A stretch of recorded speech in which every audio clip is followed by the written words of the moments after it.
नमस्कार कुंभ राशि बंधुगण मु आशा करुछि तुमे सुस्थ एवं सुस्थ अछ। प्रत्येक दिन परी बंधुगण आजी मु तुम पाई मार्च 6 रु मार्च 12 पर्यंत राशिफल नहीं आसुछि। तेणु बंधुगण आसंतु देखिबा मार्च 6 रु मार्च 12 पर्यंत तुमर दिन किपरि बीतिबो एवं तुमको केउ जिनिस गुड़िक प्रति विशेष ध्यान देबाकू पड़िबो। तुम जीवन रे कौन परिवर्तन घटिबाकू जाउछि, तुम पाई कौन उपाय अछि, आसंतु जानिबा। कुंभ राशि बहुत दिन धरी तुम जीवन रे एक अदृश्य चाप काम करुथिबा परी मने हेउछि। बाहरु तुमे दृढ़ आत्मविश्वासी साहसी समस्ते तुमको नेता विश्वासर स्थान बोली मानिछंती, किंतु भितरे तुमे क्लांत।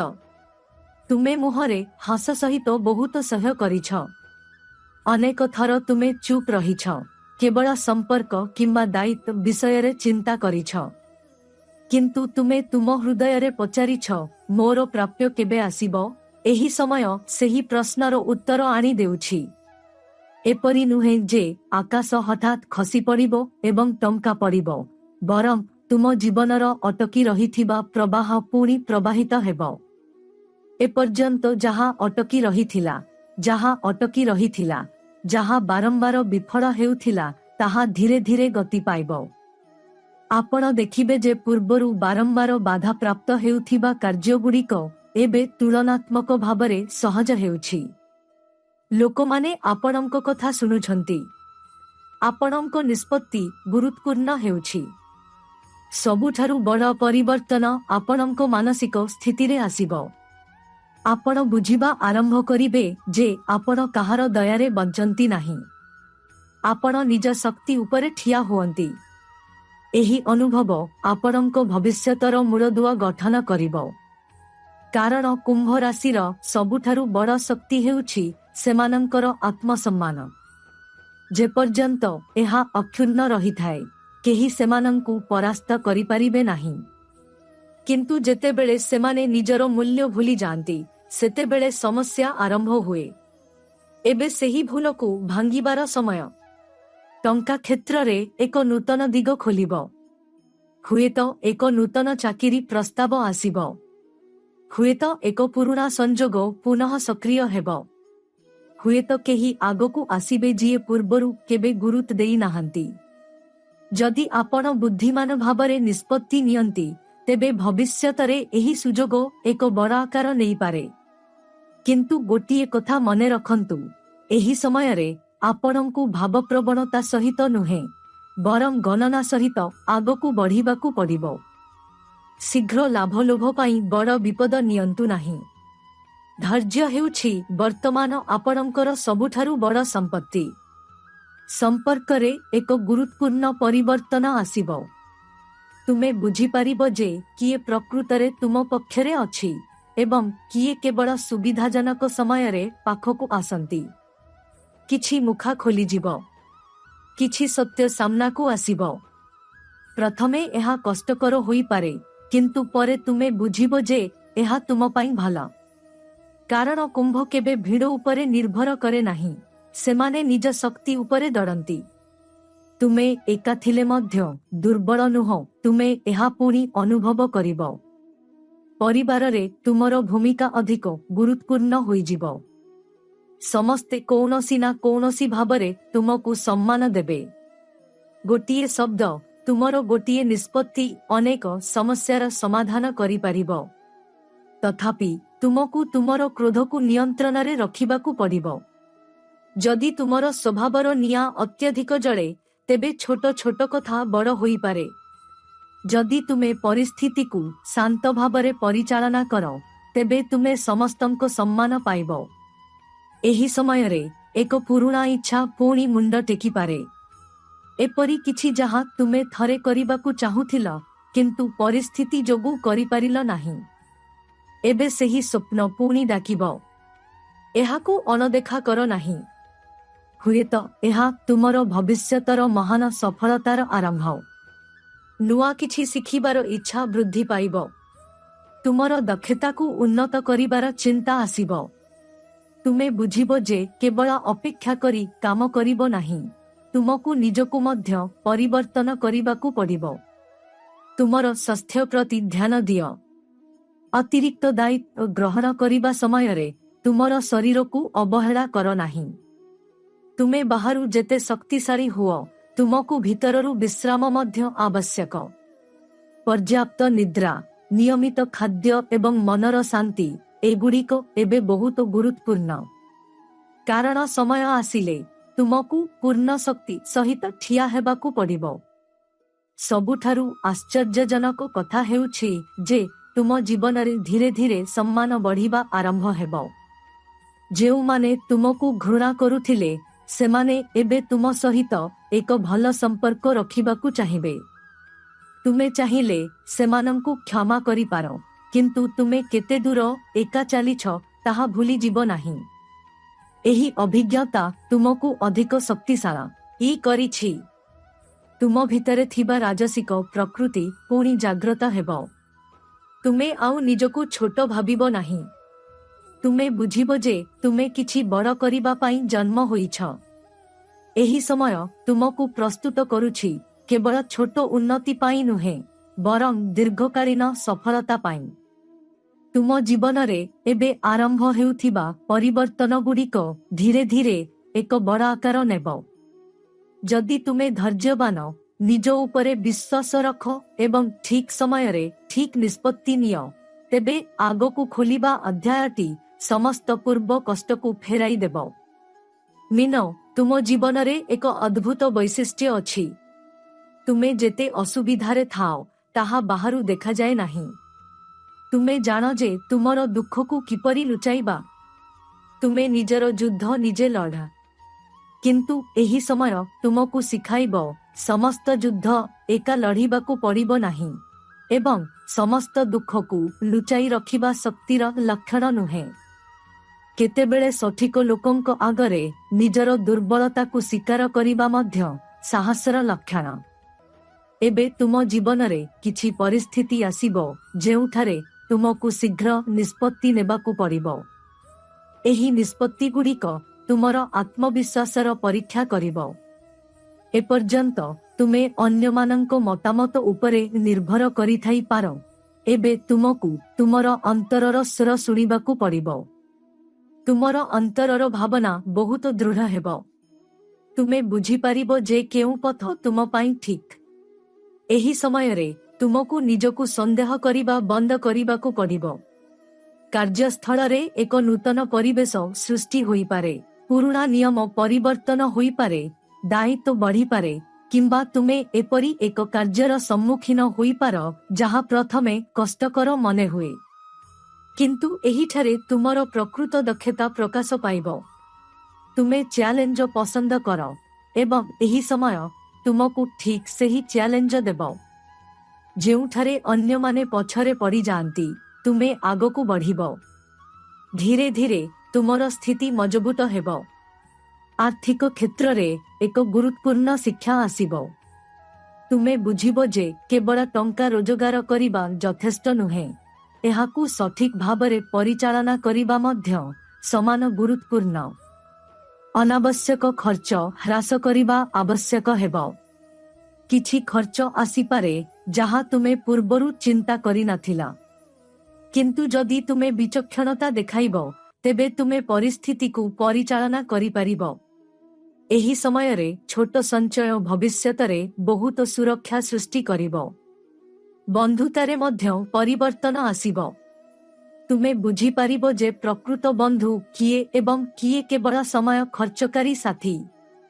ହୁଏତ କିଛି ସମ୍ପର୍କ ଦୂରେଇ ଯିବ, କିନ୍ତୁ ବଦଳରେ ଜଣେ କିମ୍ବା ଦୁଇ ଜଣ ଲୋକ ତୁମ ଜୀବନରେ ଆସିବେ ଯେଉଁମାନେ ପ୍ରକୃତରେ ତୁମ ପାଖରେ ରହିବେ। ଏହି ଅନୁଭବ ସ୍ପଷ୍ଟ ହେବ ଯେ ପରିମାଣ ନୁହେଁ, ଗୁଣାତ୍ମକ ଗୁରୁତ୍ୱପୂର୍ଣ୍ଣ। ମାନସିକ ଭାବରେ ତୁମେ ବହୁତ ଗଭୀର ଚିନ୍ତାଧାରା ମଧ୍ୟରେ ବୁଡ଼ି ଯାଇପାର। ତୁମେ ଜୀବନର ଉଦ୍ଦେଶ୍ୟ ବିଷୟରେ ଚିନ୍ତା କରିବ। ତୁମେ ଏପର୍ଯ୍ୟନ୍ତ ଯେଉଁ ପଥ ଅନୁସରଣ କରି ଆସୁଛି ତାହା କ'ଣ ତୁମର ପ୍ରକୃତ ପଥ? ନା ଅନ୍ୟମାନଙ୍କ ଆଶା ପୂରଣ କରିବା ସମୟରେ ତୁମେ ତୁମର ସ୍ୱପ୍ନକୁ ଭୁଲିଗଲ? ଏହି ପ୍ରଶ୍ନଗୁଡ଼ିକ ମନରେ ଆସିବ। ଭୟ କର ନାହିଁ। ଏହି ଚିନ୍ତାଧାରା ତୁମ ଜୀବନକୁ ଏକ ନୂତନ ଦିଗଦର୍ଶନ ଦେବ। ତୁମକୁ ପରିବାରରେ ମଧ୍ୟସ୍ଥିର ଭୂମିକା ଗ୍ରହଣ କରିବାକୁ ପଡ଼ିପାରେ। ଯଦି ଦୁଇ ପକ୍ଷ ମଧ୍ୟରେ ଭୁଲ ବୁଝାମଣା ହୁଏ, ତେବେ ତୁମେ ଏହାକୁ ସମାଧାନ କରିପାରିବ। ତୁମର ଉପସ୍ଥିତି ପ୍ରାୟତଃ ଉତ୍ତେଜନା ହ୍ରାସ କରିବ।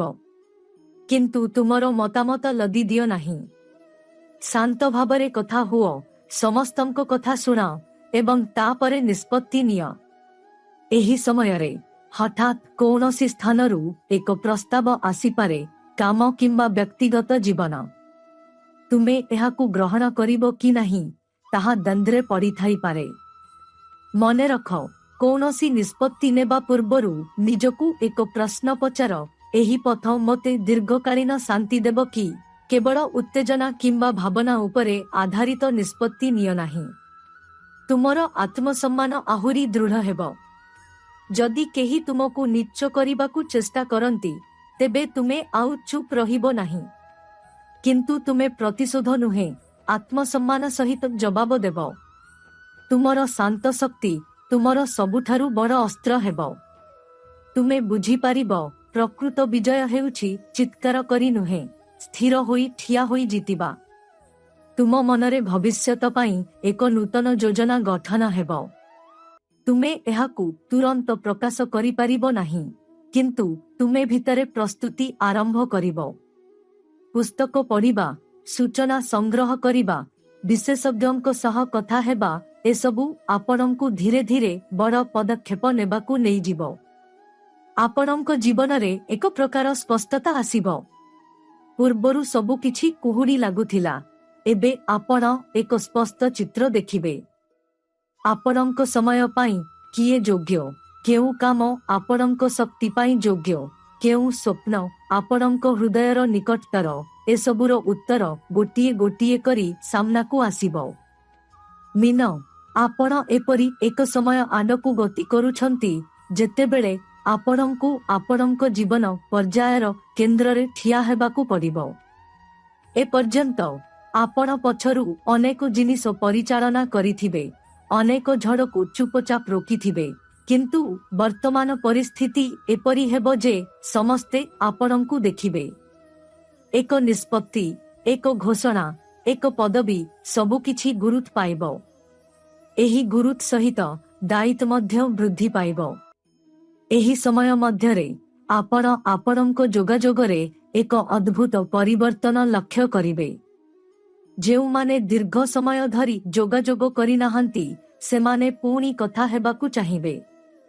କେତେକ ପୁରୁଣା ଭୁଲ ପାଇଁ କ୍ଷମା ମାଗିପାରନ୍ତି, କେତେକ ନୂତନ ସମ୍ପର୍କ ଆରମ୍ଭ କରିବାକୁ ଚାହିଁବେ। ଆପଣ ଆଶ୍ଚର୍ଯ୍ୟ ହେବେ, ଯେଉଁମାନଙ୍କୁ ଆପଣ ପ୍ରାୟ ଭୁଲି ଯାଇଥିଲେ, ସେମାନେ ହଠାତ୍ ସାମ୍ନାରେ ଠିଆ ହେବେ। କିନ୍ତୁ ଏଠାରେ ଆପଣଙ୍କ ବିଚକ୍ଷଣତା ଗୁରୁତ୍ୱପୂର୍ଣ୍ଣ। ସମସ୍ତଙ୍କୁ ପୁଣି ଥରେ ସେମାନଙ୍କର ପୂର୍ବ ସ୍ଥାନ ଦେବା ବୁଦ୍ଧିମାନର କାମ ନୁହେଁ। ହୃଦୟ ଖୋଲ, କିନ୍ତୁ ସମ୍ପୂର୍ଣ୍ଣ ଭାବରେ ଦ୍ୱାର ଖୋଲ ନାହିଁ। ବୃତ୍ତିଗତ କ୍ଷେତ୍ରରେ ତୀବ୍ର ପ୍ରତିଯୋଗିତା ହେବ। କେହି ସିଧାସଳଖ କିଛି କହିବେ ନାହିଁ, କିନ୍ତୁ ଆଭ୍ୟନ୍ତରୀଣ ତୁଳନା ହେବ। କିଏ ଅଧିକ ପ୍ରଗତି କରୁଛି, କିଏ ଅଧିକ ଦକ୍ଷ, ଏହି ସମସ୍ତ ଗଣନା କରାଯିବ। ଯଦି ଆପଣ ଆପଣଙ୍କ କାମ ଉପରେ ଧ୍ୟାନ ଦିଅନ୍ତି, ତେବେ ଫଳାଫଳ ଆପଣଙ୍କ ସପକ୍ଷରେ ହେବ। ତଥାପି ଆପଣଙ୍କ ଯୋଜନା କିମ୍ବା ଲକ୍ଷ୍ୟ ବିଷୟରେ ସମସ୍ତଙ୍କୁ କୁହନ୍ତୁ ନାହିଁ। ଏହି ସମୟରେ ନୀରବ ପ୍ରଗତି ଆପଣଙ୍କର ସବୁଠାରୁ ବଡ଼ ରଣନୀତି ହେବ। ଟଙ୍କାରେ ହଠାତ୍ ପରିବର୍ତ୍ତନ ଆସିପାରେ, କିନ୍ତୁ ଏହା ବାହ୍ୟ ଆଶ୍ଚର୍ଯ୍ୟ ନୁହେଁ, ଏହା ଏକ ଆଭ୍ୟନ୍ତରୀଣ ଅନୁଭବ। ଆପଣ ଅନୁଭବ କରିବେ ଯେ ଆପଣ ଆପଣଙ୍କର ଆତ୍ମମୂଲ୍ୟକୁ ଅବମୂଲ୍ୟନ କରି ଦୀର୍ଘ ସମୟ ଧରି କାମ କରିଛନ୍ତି। ଭବିଷ୍ୟତରେ ପୁଣି ସେହି ଭୁଲ କରନ୍ତୁ ନାହିଁ। ଆପଣ ଆପଣଙ୍କ କାମ ପାଇଁ ସଠିକ୍ ମୂଲ୍ୟ ମାଗିବା ଶିଖିବେ। ଏହି ମାନସିକ ପରିବର୍ତ୍ତନ ଭବିଷ୍ୟତରେ ବଡ଼ ଆୟର ଦ୍ୱାର ଖୋଲିଦେବ। ଏହି ସମୟରେ ଆପଣଙ୍କ ଚାରିପାଖରେ କିଛି ଦ୍ୱନ୍ଦ୍ୱପୂର୍ଣ୍ଣ ପରିସ୍ଥିତି ମଧ୍ୟ ସୃଷ୍ଟି ହୋଇପାରେ। କେହି ଜାଣିଶୁଣି ଭୁଲ ସୂଚନା ଦେଇପାରନ୍ତି, କେହି ଆପଣଙ୍କ ନିଷ୍ପତ୍ତି ବିଷୟରେ ସନ୍ଦେହ ସୃଷ୍ଟି କରିପାରନ୍ତି। ମନେ ରଖନ୍ତୁ, आपणଙ୍କ स्थिरता अन्यमानंकु अस्थिर करिथाए। तेणु सबुकिछि सुनंतु नाही। जांच न करी कौनसी जिनिस उपरे विश्वास करंतु नाही। निज आखिरे देखंतु, निज मनरे बुझंतु एवं तापरे निष्पत्ति नियंतु। आपणଙ୍କ व्यक्तिगत जीवन रे एक गभीर अनुभव हेबो आपण प्रकृतरे काहाकू चाहंती। अनेक समय रे आमे अभ्यास को प्रेम सहित भूल करिदेउ, किंतु एबे तुमे बुझी पारिबो जे काहार उपस्थिति तुमको शांति दिए एवं काहार उपस्थिति तुमको क्लांत करे। एही बुझामणा बहुत मूल्यवान, कारण एठारु भविष्यतर संपर्कर दिग ठीक हेबो। एक पुरुणा असम पूर्ण काम पुणी थरे आसी पारे। हुएत एक योजना, हुएत एक परीक्षा, हुएत एक व्यक्तिगत प्रतिबद्धता। एथर तुमे एहाकू एडाई देबो नाही, बरं तुमे अनुभव करिबो जे तुमकू एहाकू एबे समाप्त करिबाकू पड़िबो। तुमर एही मनोभाव तुमकू अन्यमानंको ठारू अलगा करिबो। परिवार रे सामान्य परिवर्तन आसीबो। दायित्व बंटन होई पारे किंबा तुमकू एक नूतन कार्य संभाळिबाकू पड़ी पारे। प्रथमे तुमे भाबुथिबो मु एकाकी एते जिनिस किपरि संभाळिबी, किंतु आश्चर्यजनक भावरे तुमे करि पारिबो, कारण एही समय रे तुम भितरे थिबा नेतृत्व शक्ति अधिक स्पष्ट भावरे प्रकाशित हेबो। मानसिक भावरे तुमे टिकिए एकाकी चाहि पार। तुमे एक बड़ भिड़रे मध्य एका रहिबाकू चाहिबो। एहा दुर्बलता नुहे,